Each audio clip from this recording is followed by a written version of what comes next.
नमस्कार। चलिए आज हम दुनिया के सबसे बड़े और सबसे उलझे हुए महाकाव्य महाभारत की दुनिया में गहरे उतरते हैं। ये क्लास नंबर 3 है CUET UG 2026 हिस्ट्री का, और ये रिवीजन क्लास है जो कि 8 मिनट में ख़त्म हो जाएगा। तो ये पूरा वीडियो आप शुरू से अंत तक देखिएगा। तो चलिए वापस आते हैं अपनी कहानी पर। तो ये एक कहानी नहीं है, ये तो शक्ति, धर्म और राजा का एक ऐसा ताना बाना है जो आज भी हमें सोचने पर मजबूर कर सकता है। आज की इस कहानी में हम पुरातत्व और उस दौर के सामाजिक नियमों, इन सारे सुरागों को एक साथ जोड़कर इस गुत्थी को सुलझाने की कोशिश करने वाले हैं। तो चलिए शुरू करते हैं।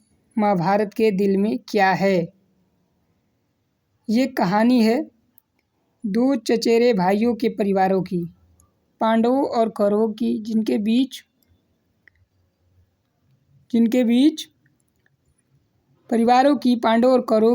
बीच जमीन और सत्ता का झगड़ा एक भयानक रूप ले लेता है।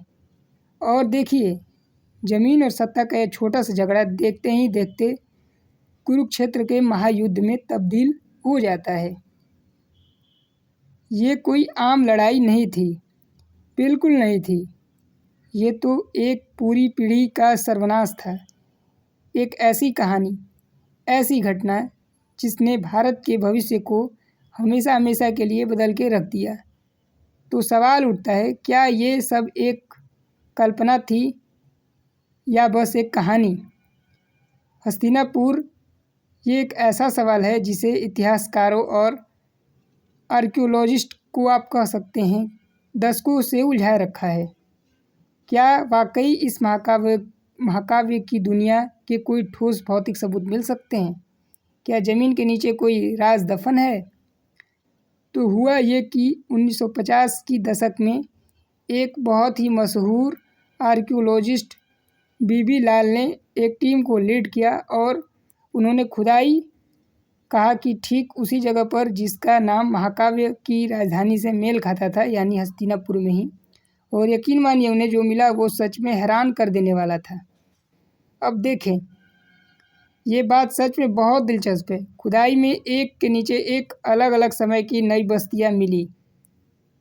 मतलब इतिहास की परतें। जो सबसे पुरानी परत थी उसे कहते हैं पेडेंट ग्रेवियर कल्चर, और वो करीब 1200 ईस्वी पूर्व की है। अब इसे कमाल का संयोग कहे या कुछ और, तो चलिए इन खंडरों की ओर बढ़ते हैं। उस सामाजिक दुनिया में जा सकते हैं जिनका महाभारत बहुत ही बारीकी से जिक्र करता है, क्योंकि ये सिर्फ रजाओं और युद्धों की कहानी तो नहीं है, ये उस समय का पूरा घटना चक्र है।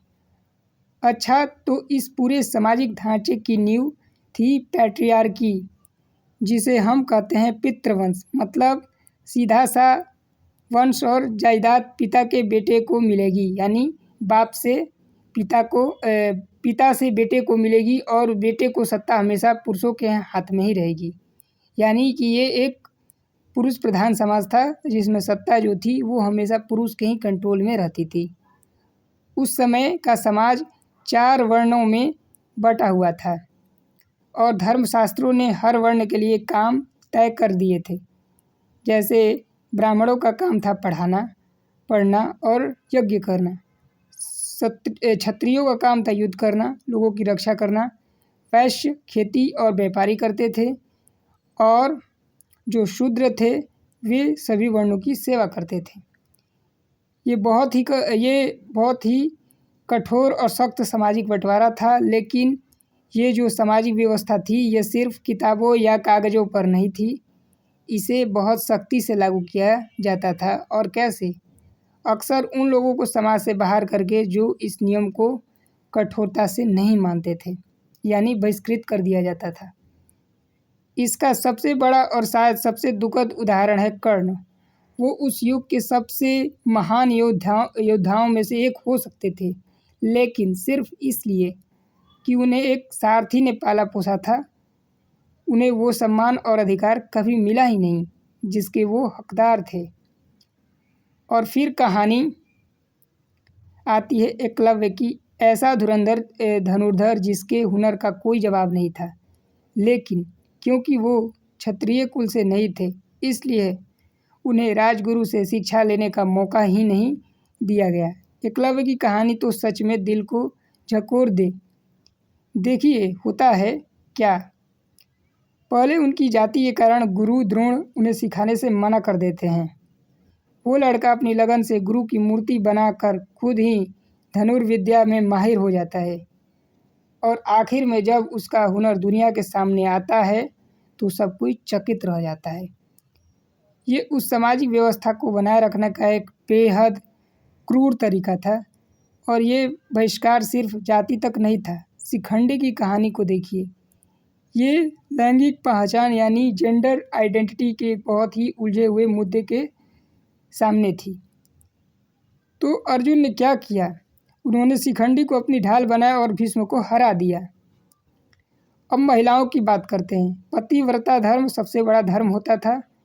ये एक ऐसी सोच थी जिसके मुताबिक पत्नी का सबसे बड़ा धर्म अपने पति को भगवान मानना और उसकी सेवा करना होता था। मतलब उसकी कोई अपनी ख्वाहिश नहीं होती थी। लेकिन असलियत और आदर्श में ज़मीन आसमान का फ़र्क था। एक तरफ तो पतिव्रता धर्म को सख्त नियम थे और दूसरी तरफ थी महाभारत की शक्तिशाली महिलाएं जो अक्सर ही इन नियमों को तोड़ती थी। सोचिए, अम्बा ने बदला लेने की, कुंती और सत्यवती के विवाह से पहले ही संतानें थी और सबसे ज़रूरी बात यह है कि महाभारत ग्रंथ इन महिलाओं की बुराई नहीं करता, बल्कि जो महिलाएं पीड़ित थी उनके लिए अक्सर सहानुभूति दिखाई जाती थी। एक बहुत ही गहरा और सूक्ष्म विश्लेषण है। इसे एक डायनेमिक टेक्स्ट या कहिए गतिशील ग्रंथ माना जाता है। क्यों? क्योंकि सदियों से इसे बार बार कहा गया, इसकी अलग अलग तरह से व्याख्या की गई। हर पीढ़ी ने इसे अपनी भाषा, अपनी कला और अपने नाटकों में एक नया रूप दिया। पहली बात, महाभारत सिर्फ एक वंश के युद्ध की कहानी नहीं है। दूसरी बात, ये इतिहास की एक खिड़की हो सकती है जिसके कुछ सबूत हमें ज़मीन के नीचे भी मिलते हैं। तीसरी बात, ये उस प्राचीन समाज का एक पूरा ब्लूप्रिंट है जो हमें उस दौर में ले जाता है। और आखिर में महाभारत हमें एक बहुत गहरे सवाल के साथ अकेला छोड़ जाता है। एक ऐसा सवाल जो आज भी हमारे सामने खड़ा है, क्या किसी ऐसे समाज में धर्म जिंदा रह सकता है जहां न्याय ही कुछ लोगों की पहुंच से बाहर हो? ये सवाल हजारों साल पहले आ गया था। तो बताइएगा कमेंट करके कि ये जो वीडियो है आप सभी को कैसा लगा। अगर वीडियो अच्छा लगा तो चैनल को ज़रूर सब्सक्राइब कीजिएगा और इस वीडियो को लाइक भी कीजिएगा। शेयर कीजिए अपने दोस्तों के साथ जो CUET UG की तैयारी कर रहे हैं।